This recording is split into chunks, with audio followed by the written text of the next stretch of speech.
আপনাদের ৭১-এর যে কলঙ্ক, এই কলঙ্ক লেপন করার জন্যই তাদের সাথে একটু গায়ে পড়ে পীড়িত করতে যান। এই গায়ে পড়ে পীড়িত করার পরিণাম কত ভয়াবহ হয়েছে কি মনে নাই? ২৮ লক্ষ কোটি টাকা ১৬ বছরে শেখ হাসিনা এবং তার বসনবদরা, তার আত্মীয় স্বজনরা, তার দলের লোকরা পাচার করছে। এরপরেও কোন দল একটু মৃদু কণ্ঠে বলেন যে আমরা ওদের সব ক্ষমা করে দেব। ক্ষমা করলে আপনাদের বাঁচাবে?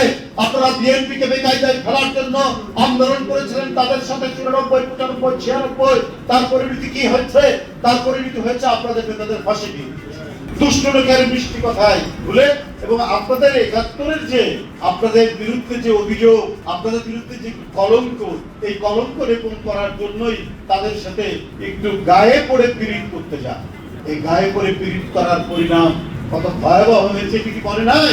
এখনো চক্রান্তের এক বিরাট জাল বিস্তার করে করার চেষ্টা করা নানাভাবে এই সরকারের বিরুদ্ধে অপপ্রচার শুধু নয়, মব কালচার তৈরি করা হচ্ছে। গত মে মাসে এই মবের কারণে প্রায় ৭০ থেকে ৭৫ জন লোক মারা গেছে মে মাসে। আজকে গণমাধ্যমে রিপোর্ট করে দেখুন এই মব কালচার তারা করছে। উস্কানি দিয়ে নাগরিক স্বাধীনতা থাকবে, কথা বলার স্বাধীনতা থাকবে, কথা বলার স্বাধীনতার কারণে কেউ নির্যাতিত হবে না, এটা আমরা মনে করি। কিন্তু কথা বলার স্বাধীনতা মানে কি কারো কুৎসা রাখানো, কারো বিরুদ্ধে অপপ্রচার করা? বিকৃত অপপ্রচার দিয়ে কারা দেয়? পাড়ার বখাটে ছেলেরা দেয়, যারা লেখাপড়া করে না, নোংরা মনের মানুষ, তারা সেই কাজটা করে। কিন্তু এখন দেখছি কোন দলের বট বাহিনী সেই বখাটে ছেলেদের কালচার এবং সংস্কৃতিকে ধারণ করে মব কালচারের পরিবর্তন।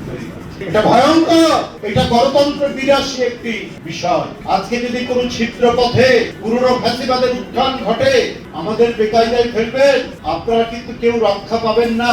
দেশের স্বাধীনতা সার্বভৌমত্ব তো যাবেই, গণতন্ত্র তো গোরস্থানে চলে যাবে। তারপরে কি ভয়াবহ পরিণতি হয় সেটা আপনারা টের পাবেন।